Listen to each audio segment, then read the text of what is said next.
하나님 말씀 마태복음 6장 9절서부터 13절 말씀을 같이 합독으로 함께 하나님 말씀을 같이 봉독합니다. 다 같이 시작. 그러므로 너희는 이렇게 기도하라. 하늘에 계신 우리 아버지여, 이름이 거룩히 여김을 받으시오며 나라가 임하시오며 뜻이 하늘에서 이루어진 것 같이 땅에서도 이루어지이다. 오늘 우리에게 일용할 양식을 주시옵고 우리가 우리에게 죄 지은 자를 사하여 준 것 같이 우리 죄를 사하여 주시옵고 우리를 시험에 들게 하지 마시옵고 다만 악에서 구하시옵소서. 나라와 권세와 영광의 아버지께 영원히 있사옵나이다. 아멘. 자, 오늘이 이제 주기도문 여러분 마지막 시간인데, 사실 오늘 여러분들이 이 주기도문의 핵심 세 가지 원칙, 세 가지 가치를 잘 이해하게 되면 사실 다 주기도문에서 이해할 수 있습니다.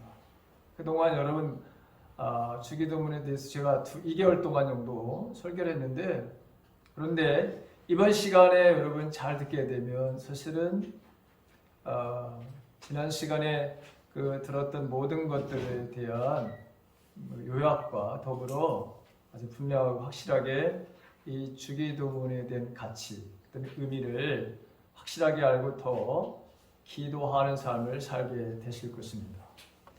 종교개혁자 마틴 루터는 이 주기도문은 최대의 순교자다 이런 말을 했어요. 주기도문이 최대의 순교자다.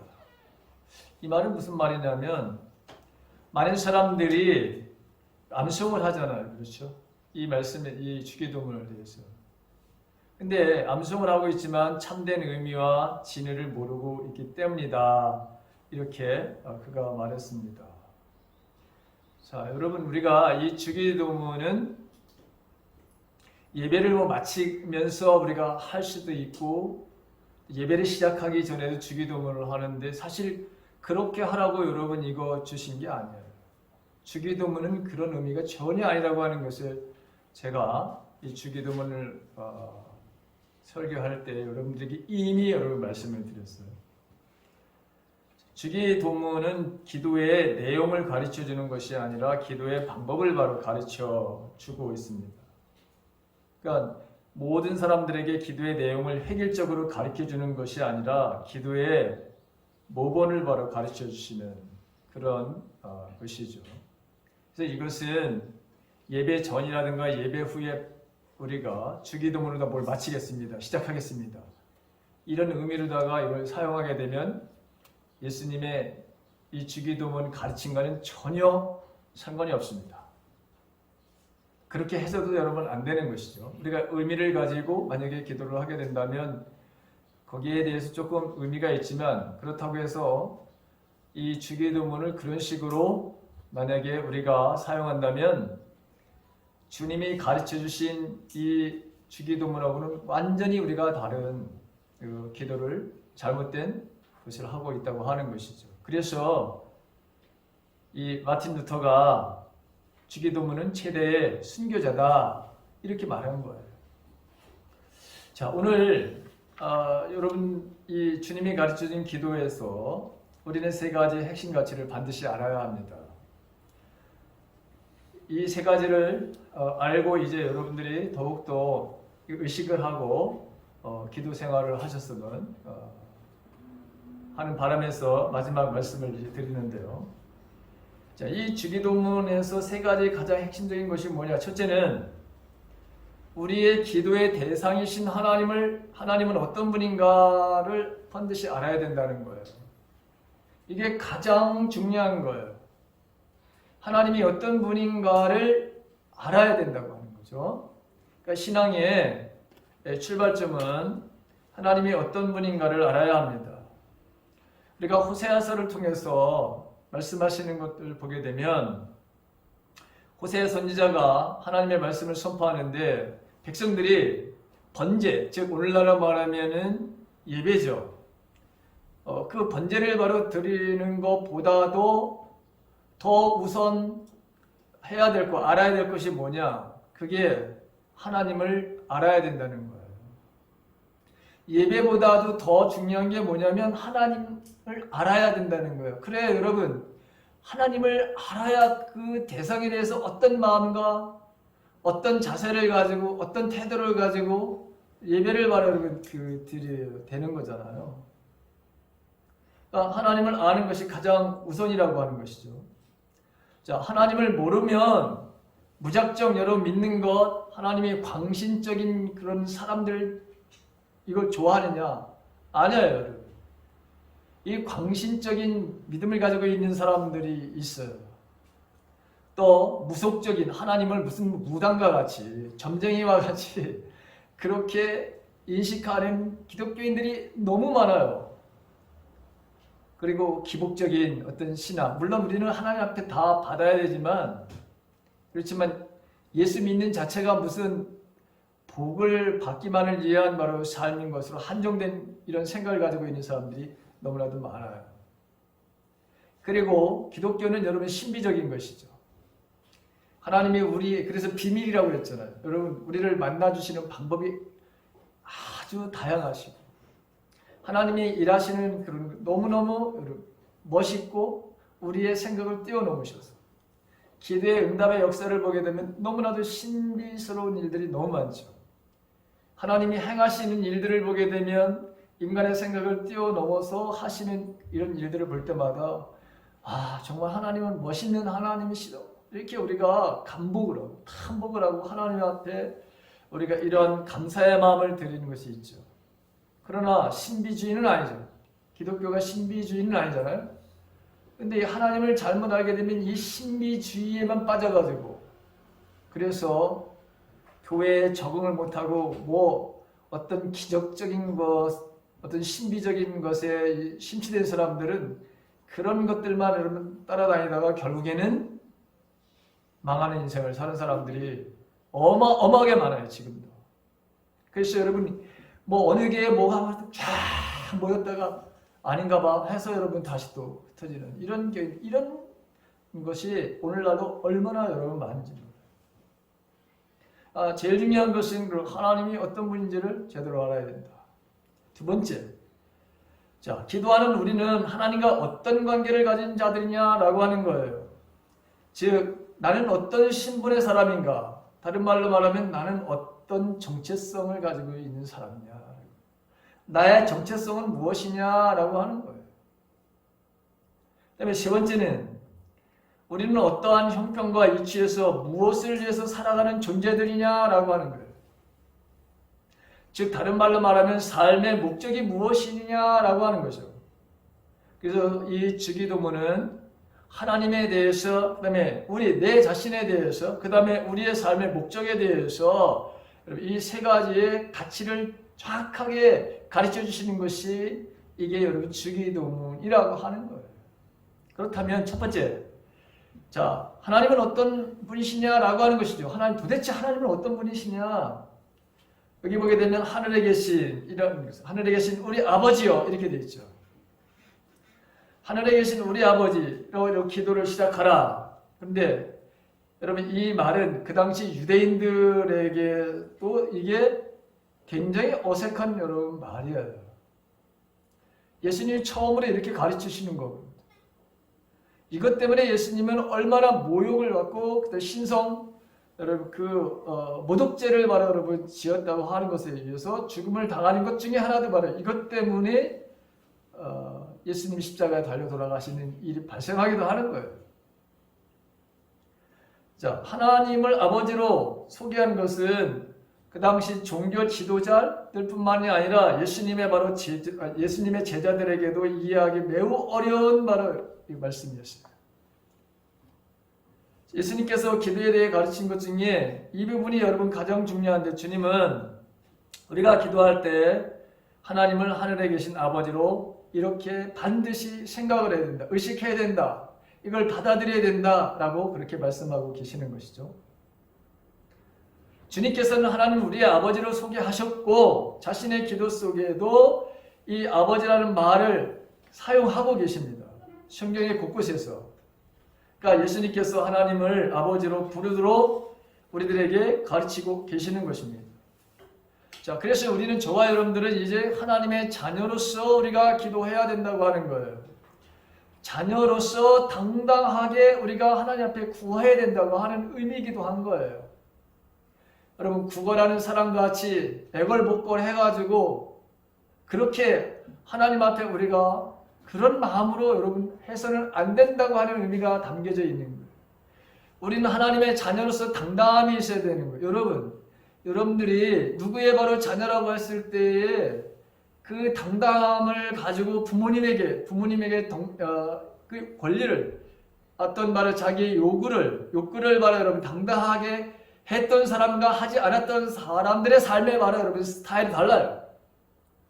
여러분들 중에 여기 앉아 계신 분들 중에서도 예전에 부모님에게 내가 하고 싶고 원했던 모든 것들을 당당하게 얘기했던 사람들은 지금도 여러분 삶에 대해서 당당함이 있어요. 자신감이 있어요. 그리고 자기의 삶을 살아가게 되어 있어요. 그런데 그렇지 못했던 사람들은 아직도 여러분 당당함이 나에게 있기는 있는데 그렇게 분명하고 확실하지 않은 삶을 살아가는 사람들이 의외로 여러분 많아요. 그래서 하나님 아버지라고 하는 이분에 대해서 철저한 이해가 없으면 안 된다고 하는 것을 주님이 가르쳐 주시는 것이죠. 자, 그렇다면 여러분 하나님 하늘에 계신 우리 아버지라고 그랬는데 하늘에 계신 아버지는 도대체 어떤 분이냐라고 하는 것이 우리가 너무나도 잘 아는 말씀입니다. 천지와 이 만물을 창조하신 하나님, 그리고 창조하시고 너무나도 아름답다고 그렇게 스스로도 감탄하셨던 하나님, 인간의 생사화복을 주관하시는 절대 주권자인 하나님, 그분이 바로 나의 아버지시라고 하는 것이죠. 그 당시 이 말은 여러분 아버지라고 하는 이 말은 굉장히 혁명적인 한 번도 들어보지 못한 말씀이었어요. 근데 우리 가운데도 마찬가지예요. 지금 이 말씀이 하나님은 우리의 아버지시다, 하늘에 계신 우리 아버지다라고 하는 이 말씀이 가슴으로 와닿지 않는 사람들이 의외로 여러분 많아요. 그것은 육신의 아버지에 대한 부정적인 생각으로 말미암아 아버지라고 하는 이미지가 딱 떠오를 때에 하나님도 혹시 나의 바로 아버지, 그 변덕스럽고 주책스럽고 그리고 항상 감시를 하시고 조정을 하고 통제를 하려고 했던 그런 모습의 그 아버지, 비정상적인 그런 아버지의 모습, 따뜻하고 사랑해 주시고 공급해 주시고 무한 용서를 하시고 괜찮다고 격려하고 위로하고 너는 우리 가정에서 최고야 라고 그렇게 우리를 여겨주시지 않았던 그 아버지의 생각으로 말미암아 하늘에 계신 아버지도 우리 아버지라 우리 부모와 별 차이가 없을 거야 라고 생각하는 사람들에게는 역시 이 말씀이 와 닿지 않는 거예요. 자, 하늘에 계신 아버지라고 하는 것은 하나님의 바로 초월성, 완전성, 거룩성, 위엄 등을 바로 나타내고자 사용한 말이에요. 하늘에 계시다고 하는 표현은 하나님이 하늘에만 바로 속하여 계시다고 하는 그런 것이 아니에요. 열왕기상 8장 26절에 보게 되면 솔로몬이 여러분 기가 막히게 하나님의 성전을 건축하고 나서 봉헌식을 하잖아요. 그때 그가 이런 말을 합니다. 하나님이 참으로 땅에 거하시리까 하늘과 하늘이라도 주를 용납하지 못하겠거든. 하늘며 내가 건축한 이 전이 오리까. 그러니까 하나님 뭐예요? 아무리 내가 이렇게 멋있는 성전을 이렇게 훌륭하게 아름답게 지었다 하더라도 하나님 여기만 계시는 하나님이 아시라고 하는 거죠. 하나님은 어디든지 계시는 하나님이라고 하는 것을 표현하는 거예요. 그래도 우리가 이렇게 아름답게 건축을 하고 하나님 앞에 드리니 여기에서 우리를 좀 만나달라고 하는 간절한 마음의 소원이 있는 거예요. 하나님은 여러분 무한하시고 어디든지 계시는 분, 한 번도 이 우주 공간에서 한 번도 어느 곳에 여러분 편재하신 분이에요. 어느 곳이든지 계신 분이에요. 항상 계셨던 분이죠. 여러분들의 인생에서, 저의 인생에서, 우리 모든 인류의 역사에서 한 번도 하나님은 여러분 어디 곳이든지 없어지신 분이고 어디든지 바로 여러분 계셨던 하나님이시죠. 근데 우리가 인식을 하지 못했을 뿐이죠. 저와 여러분들이. 하나님은 언제나 계셨어요. 지금도 여기 계시잖아요.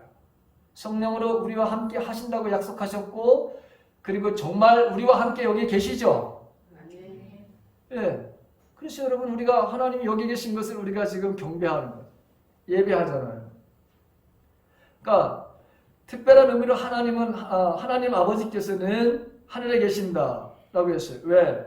그곳이야말로 사람들이 여러분 정말 인간이 범접하지 못하는 어떤 신성한 곳이다라고 생각하는, 인간 피조물인 인간이 이 거룩하신 하나님과의 어떤 경계에 있음을 바로 표현할 때 하나님 하늘에 계시다라고 하는 표현을 바로 쓰는 거죠. 근데 그 하나님은 언제나 여러분 어디 곳이나 계시는 분이십니다. 이사야 66장 1절에도 보게 되면 거기 이렇게 여호와께서 이와 같이 말씀하시되 하늘은 나의 보좌요 땅은 나의 발등상이다, 이런 말을 하시잖아요. 자, 그래서 이 시편이라든가 아니면 뭐 이사야라든가 성경에 보게 되면 하나님은 하늘에만 계시는 분이 아니라 어느 곳에든지 계시는 하나님. 그리고 실질적으로 여러분, 하나님은 말하는 우리와 영원히 함께 계시겠다고 하셨고, 그래서 하늘에 계시는 하나님이 아니라 오늘날에는 현재 지금 나와 여기에 계신 하나님으로 우리는 그 하나님을 이렇게 친숙하게 친밀하게 우리가 만나고 있다고 하는 거죠. 하나님은 여러분들 속에 계시죠. 여러분들 가정에도 계시고, 어느 곳인데 여러분 우리는 주님의 하나님의 임재를 바로 느끼게 되어 있어요. 인간은 그렇게 되어 있다고요. 그렇게 만드셨어 하나님께서. 그래서 여러분 여기 바깥에 딱 보는 순간에 하나님이 지금 일하고 계시네, 우리는 그걸 볼 수 있어요. 바람을 바로 여러분 일으키시는 거, 하나님 우리에게 바로 여러분 바람의 존재를 우리에게 알려주시는 거죠. 계절의 변화를 통해서도 하나님이 바로 계시다고 하는 것을 우리들에게 알려주시는 거예요. 그래서 모든 창조, 이 땅의 모든 바로 여러분 그 무생물도, 심지어 돌멩이도 하나님의 성품을 드러내는 거예요. 하물며 저와 여러분들을 이 세상에서 가장 아름답게 창조하셨다고 그랬죠. 그리고 여러분 아름답게 창조하신 이 나의 모습을 보면서 주님이 정말 심히 보시기에 좋았더라, 이렇게 여러분 표현했어요. 그래서 이렇게 우리를 이렇게 여러분 아름답게 창조하신 그 하나님은 오늘 바로 여러분 우리와 여기 우리의 바로 삶들 속에서 항상 하나님이 바로 함께 계시는 거예요. 자, 하늘에 계시는 말은 우리 아버지가 전지전능하신 분이라고 하는 그런 의미이기도 하고, 우리를 바로 책임져 줄 수 있다고 하는 바를 설명하기 위해서 이렇게 바로 쓴 거예요. 시편 115편 3절에 보게 되면 오직 우리 하나님은 하늘에 계셔서 원하시는 모든 것을 행하시나이다, 이렇게 되어 있어요. 자, 그러나 이 주님의 전능하신 분임에도 불구하고 우리 아버지로서 자비를 바로 베푸시는 분. 시편 103편 13절에 보게 되면 아비가 자식을 불쌍히 여긴 것 같이 여호와께서 자기를 경외하는 자를 불쌍히 여기시나니 라고 하는 말씀이 있습니다. 또 누가복음 11장 13절에 보게 되면 너희가 악할지라도 좋은 것을 자식에게 줄 알거든 하물며 너희 천부께서 하나님께서 구하는 자에게 성령을 주시지 않겠느냐라고 하는 이런 말씀도 하시는 것을 보게 됩니다. 그러니까 하나님은 굉장히 우리 곁에서 우리의 모든 필요를 또한 공급해 주시고 있고, 우리의 모든 아픔을 바라보면 지금 알고 계실 뿐만 아니라 그 아픔에서 우리를 건져주시는 분. 그래서 우리는 하나님의 이 성품, 하나님의 바로 속성을 우리가 잘 알아야 된다고 주님은 말씀하고 계시는 거예요. 아버지. 그 아버지는 여러분 사랑의 아버지이신 거예요. 우리를 죽기까지 여러분 사랑하셨다고 주님이 말씀하시잖아요. 그 아들을 바로 여러분 보내시는 그 아버지 사랑. 그리고 우리가 잘못을 했고 그 다음에 그 잘못에 대해서 인정을 하게 되고 용서를 구하게 되면 우리가 어떤 죄를 지었든 그것을 용서해 주시는 용서의 하나님. 언제나 인간들에 대한 바로 자비와 국률의 마음을 가지고 계신 그분. 언제나 인내하고 나를 기다려주시는, 내가 정상적인 성숙한 믿음의 삶을 살 수 있도록 나를 바로 이끄시고 가르치시고 그리고 그것을 참아주시는 하나님, 언제나 우리의 위로의 하나님, 나에게 진정한 평화를 주시는 하나님, 부족함이 전혀 없으시고 완전히 충만하신 하나님, 우리가 시험에서 우리를 건져주시고 악에서 우리를 건져주시는 분. 그러면 이게 이런 표현은 다 하나님의 바로 속성, 하나님의 성품을 이야기하는 것이죠. 그러니까 하늘에 계신 우리 아버지라고 하는 것. 근데 여러분 여기 보게 되면 우리의 아버지, 나의 아버지뿐만이 아니라 우리의 아버지라고 하는 표현을 썼습니다. 여러분 다른 사람의 아버지도 되신다고 하는 것이죠. 따라서 우리들은 하나님 안에서 인류는 모두가 다 형제 자매라고 하는 거예요. 그래서 우리는 주님을 알지 못하는 사람들을 향해서 우리가 열심히 그 아버지를 알려줘야 될 책임이 우리들에게 있는 거예요. 선교적인 사명이 우리에게 바로 있는 것이죠. 자, 하늘에 계신 우리 아버지, 그분은 그래서 우리가 드리는 예배를 받으시는 분, 우리의 감사와 찬양과 영광을 언제나 바로 받으시는 분. 그래서 오늘 우리가 예배를 드리는 이것을 하나님은 너무나도 좋아하시는 분. 그분은 우리를 다스리시는 왕이시고 우리가 섬겨야 할 바로 주인이신 분. 여러분 성경은 이런 표현을 수백 가지도 넘게 하나님 아버지에 대한 묘사를 하고 있어요. 그러니까 엄하신 하나님이시기도 하지만 자상하고 따뜻하고 품어주시고, 여러분 이런 하나님이 우리 아버지시라고 하는 거예요. 자, 그렇다면 우리 누구냐 이거예요. 두 번째는 나의 신분은, 나의 정체성은 나는 뭐냐라고 하는 거예요. 우리가 자, 하늘에 계신 그분이 바로 우리 아버지라면 우리는 당연히 그분의 자녀들이죠. 사랑받을 수밖에 없는 하나님의 자녀들입니다.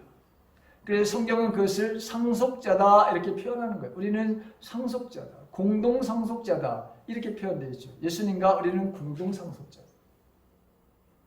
하나님의 성품을 그대로 가지고 있는 하나님의 아들, 딸들이라고 하는 것입니다. 그래서 베드로전서에서 9장에서 2장 9절에서는 그것을 우리를 가리켜서 왕같은 제사장이다 이렇게 표현했고, 그의 백성이다, 하나님의 가족이다 이런 표현을 바로 쓰기도 합니다. 그러니까 우리는 이 하나님과 우리가 절대로 분리된 존재가 아니다라고 하는 것이죠. 우리의 존재는 예수님과 하나님과 성령님과 우리가 분리되어 있지 않은 존재들. 우리가 여러분 분리되었다고 하는 생각과 의식을 갖는 순간 인간에게 오는 게 뭐냐? 그게 바로 부족함이에요. 모자람이라고 생각되는 것, 궁핍, 걱정, 근심, 불안, 초조, 두려움, 열등감, 낮은 자존감, 죄책감, 수치심, 반항심, 거절감, 저항, 핑계, 회피, 비난, 비판, 정죄, 이것은 다 우리가 하나님과 분리되었다고 생각이 되어질 때, 내가 예수님과 하나라고 그렇게 여기지 않는 생각을 갖는 순간에 오는, 아주 자동적으로 우리에게 오는 그런 어두움의 생각들이죠. 그래서 여러분, 우리 집사님이 나는 걱정이 많은가 봐요, 평안을 달라고 내가 기도를 많이 한다 이런 표현을 쓰셨잖아요. 근데 우리 자체가 사실은 내가 주님과의 분리가 되어 있지 않다라고 하는 의식과 이런 생각을 우리가 딱 가지고 있다면 절대로 우리 안에는 불안의 마음이 올 수가 없어요. 왜? 그분은 완벽하신 분인데, 완전하신 분인데, 그분은 당신이 가르쳐서 나는 기쁨 자체요 사랑 그 자체라고 말씀하시고, 부족함이 없는 충만함이라고 말씀하시는데, 그분과 우리가 딱 일치가 되어 있다면 그분과 우리가 하나라고 하는 생각이 바로 여러분 그런 믿음이 우리에게 있다면, 그런 의식이 우리에게 있다면 절대로 세상에 우리의 눈에 보이는 것들은 부족한 것이 실제로 여러분 우리의 불안하게 하지만 내면에서는 절대로 흔들리지가 않는 거예요. 이걸 가르쳐 주려고 하시는 거예요. 이 기도, 이 주기도문을 통해서 나의 존재, 너희들의 존재가 이런 존재라고 하는 거예요. 성경에는 우리의 정체성에 대한, 신분에 대한 이야기가 수백 가지가 있어요. 이것도 우리가 잘 아는 여러분, 너희는 세상의 빛이다 이렇게 말씀하시잖아요. 예수님이 빛이세요. 예수님 당신도 빛이라고 말씀하셨어요. 여러분, 빛이 이 세상에 오신 거죠. 근데 우리가 여러분, 우리 모두 세상에 너희들 빛이다 이렇게 말씀해요. 그러면 뭐예요?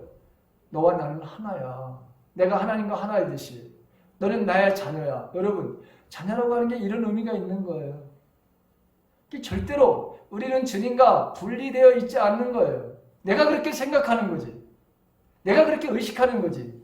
다른 사람이 그렇게 바라보도록 여러분 그렇게 나를 만드는 거예요. 근데 여러분 속지 마십시오. 사단이 우리를 속이는 게 바로 여러분 이거예요. 하나님과 분리되어 있다고 하는 거. 아니 어떻게 인간이 창조주 하나님과 너와 같다. 여러분 우리는 하나님의 형상대로 하나님의 모습대로 우리를 지었다고 그랬잖아요.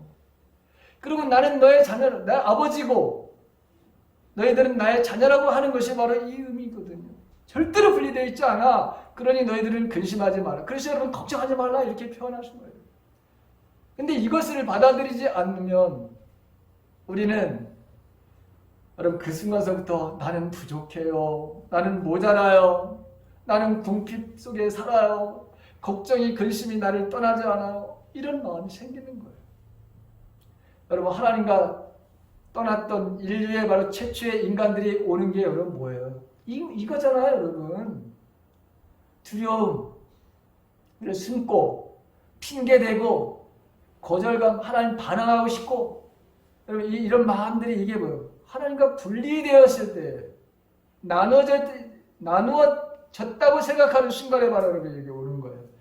근데 이것을 다시 회복시켜 주신 분이 예수 그리스도시잖아요.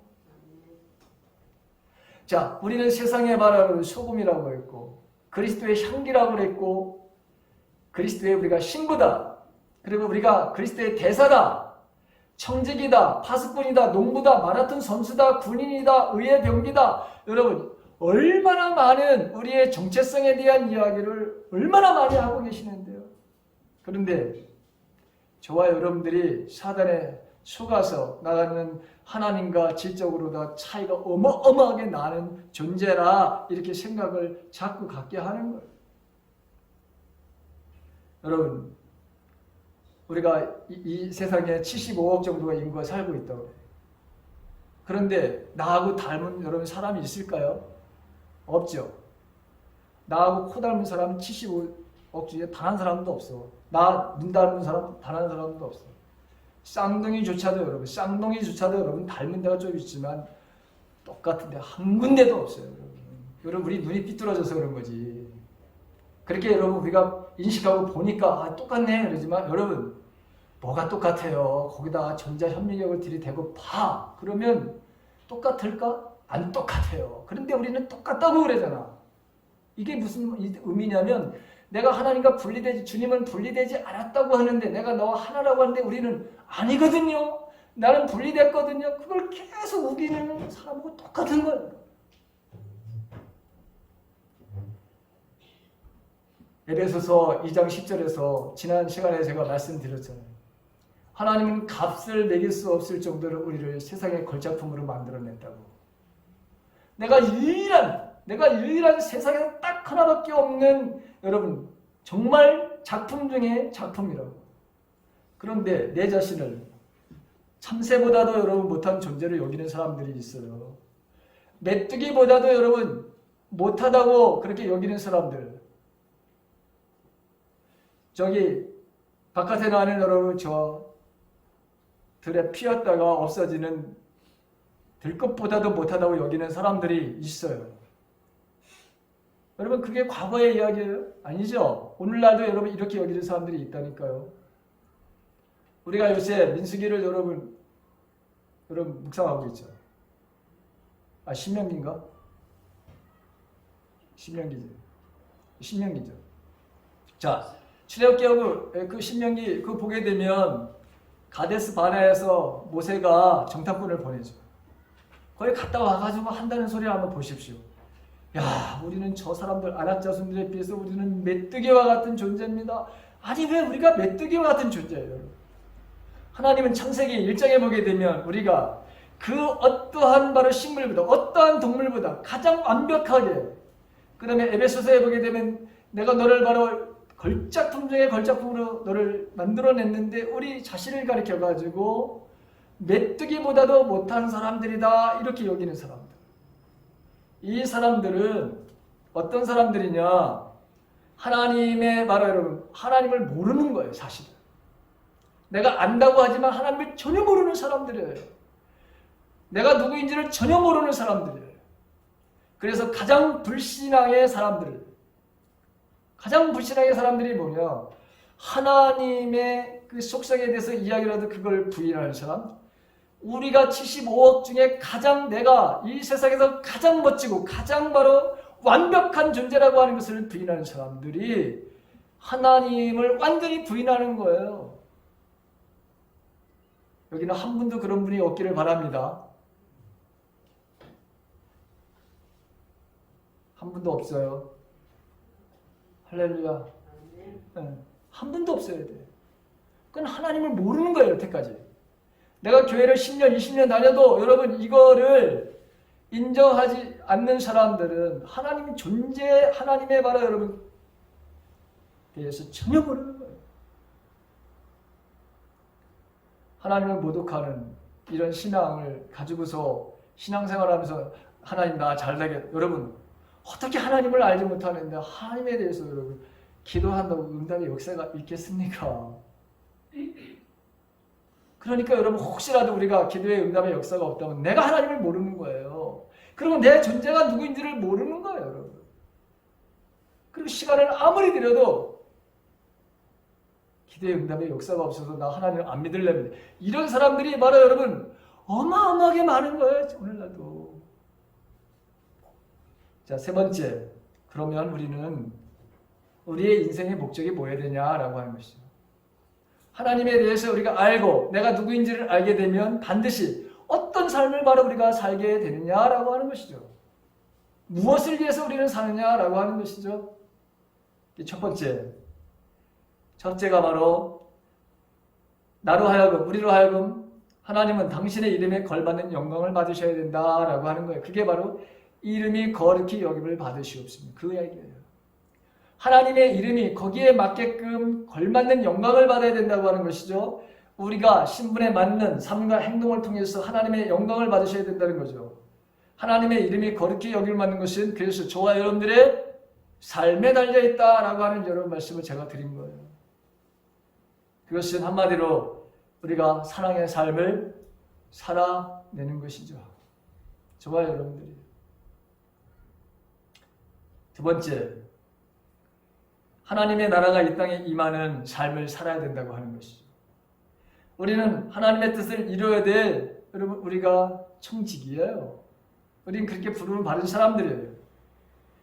이것이 바로 가능하기 위해서는 즉 하나님의 뜻이 이 땅에 이루어지는 삶을 살기 위해서는 하나님의 주권적인 완전한 바로 하나님의 주권이 바로 내 삶 속에서 그것이 반드시 이루어져야 되는데 하나님의 주권을 우리가 인정하는 것은 그분의 통치, 그분의 다스림, 그분의 말씀에 대한 완전한 순종의 삶을 살 때야만이 이 땅에서 하나님의 뜻을 이루는 삶을 살 수 있습니다.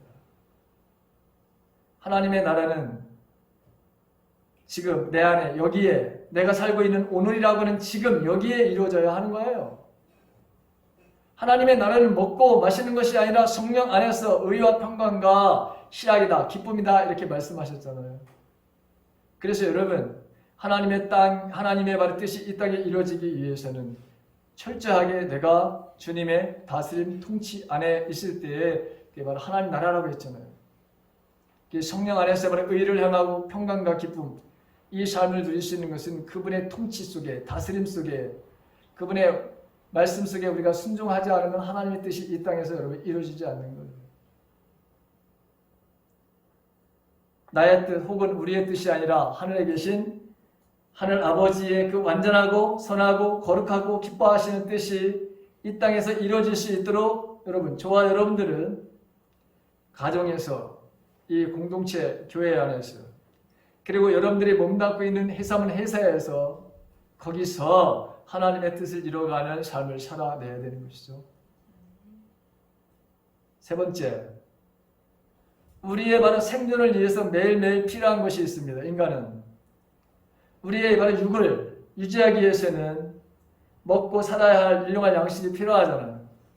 이 일용할 양식에는 물질과 건강과 해야 할 일거리와 인간관계 등 생존을 넘어서는 인간이 이 세상에 살아가기 위한 모든 것, 이 모든 것들이 다 일용할 양식이라고 했잖아요.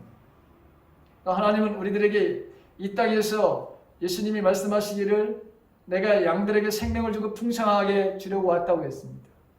저와 여러분들은 이 모든 이 삼라만상을 창조하시고 인간에게 주시면서 너희들이 이 복을 너희들이 누려라 이렇게 말씀하셨잖아요. 우리는 이 땅에서 하나님의 복을 우리가 누리면서 살아가야 됩니다. 그래서 우리는 구해야 되는 거예요. 자, 왜 또 우리가 구해야 되느냐? 여러분, 우리가 복의 통로가 되기 위해서 우리의 생존과 우리가 삶 속에서 필요한 모든 것들을 공급받을 뿐만 아니라 나를 통해서 하나님의 그 복이 여러분 어디로 가야 되는 거예요? 세상으로 흘러가야 되는 것이잖아요. 그래서 여러분들이 구해야 되는 거예요. 내 자신의 개인적인 삶을 위함뿐만이 아니라 이 세상에는 하나님의 사랑을 필요로 하는 우리들의 이웃들이 너무 많아요. 그래서 여러분, 우리는 그래서 구해야 돼. 그리고 우리가 누릴 뿐만 아니라 그 우리에게 주신 것을 내보내는, 흘려보내는 삶을 살기 위해서 저와 여러분들은 하나님께 구하는 인생을 살아야 되는 거예요. 그것도 당당하게, 비굴하지 말고 당당하게 하나님 앞에 구하는 인생의 삶을 살아야 된다고 하는 거예요.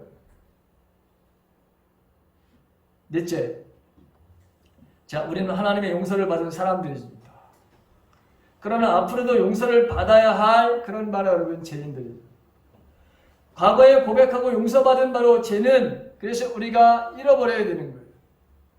근데 그것에 대해서 잃어버리지 않고 지금도 과거의 죄에 얽매여서 죄책감과 수치심을 가지고 살아간다는 것은 이건 하나님을 정말 멸시하는 거예요. 하나님은 우리의 그 허물에 대해서, 죄에 대해서 기억조차도 하지 않겠다고 말씀을 하시는데 우리는 그 과거에 흘러간 그것에 대해서 우리가 내가 죄를 져가지고 나는 이런 못된 놈이야. 나는 이래서 죽어야 돼. 어디에 그런 말씀이 있습니까? 근데 우리는 마치 그렇게 해야지만 하나님이 나를 사랑하는 것 같이 그렇게 자기 자신을 학대하고 비하하는 것은 이건 하나님 뜻이 아니에요. 저와 여러분들은 과거에 여러분 어떤 죄를 지었건 그거 다 잃어버리시기 바랍니다. 이게 은혜 아니에요, 여러분. 근데 그걸 기억한다? 그걸 가지고 여러분 지금 현재를 살 수 있을까요? 여러분 그거는 하나님의 말씀에 대한 완전 반역의 삶을 살아가는 거예요.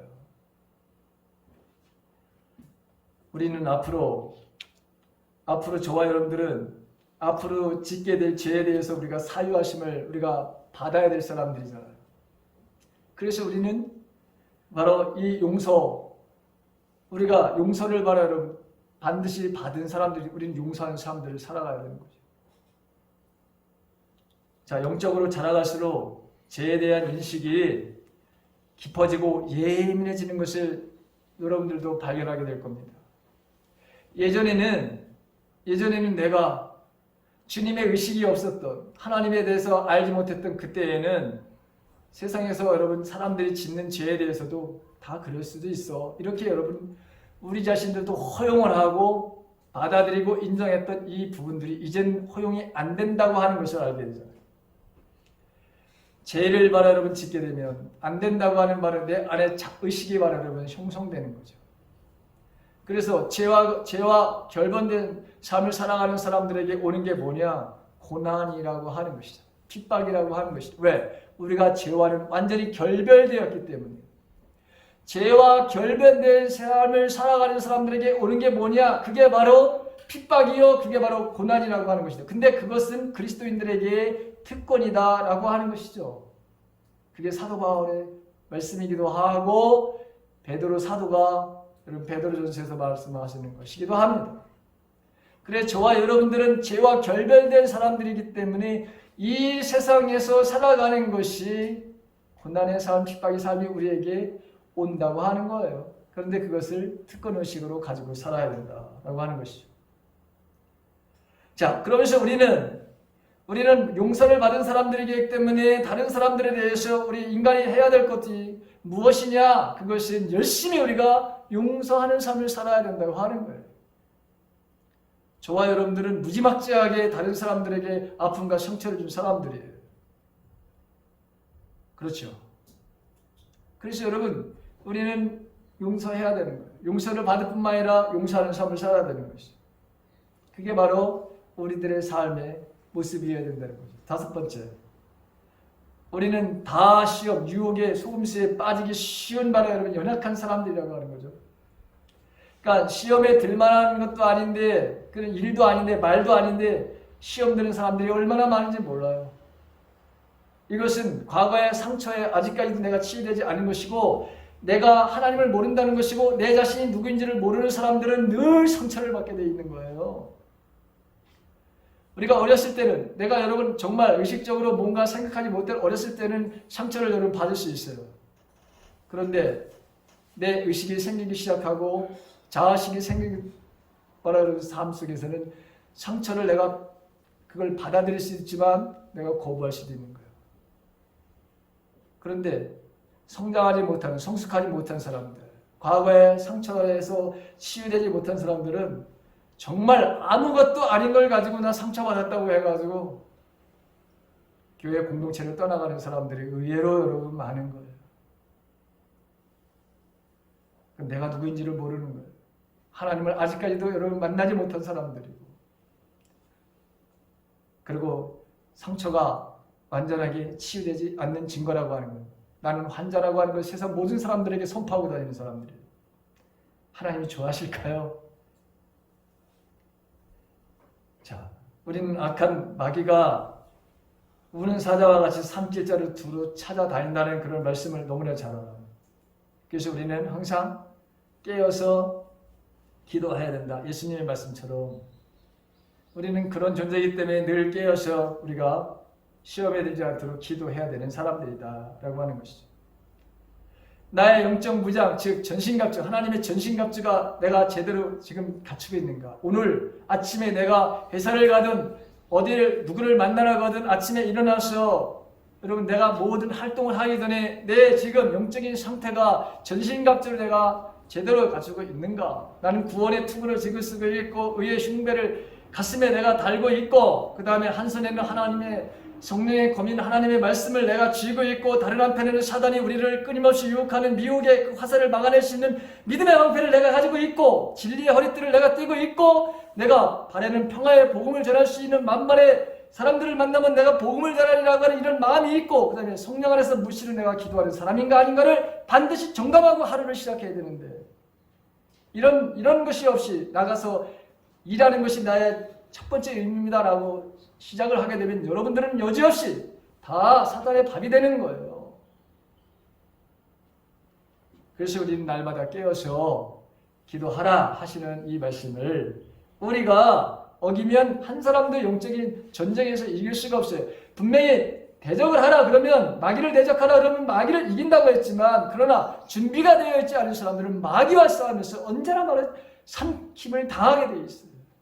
그래서 우리는 깨어 있어야 되는 거예요. 마지막, 여러분,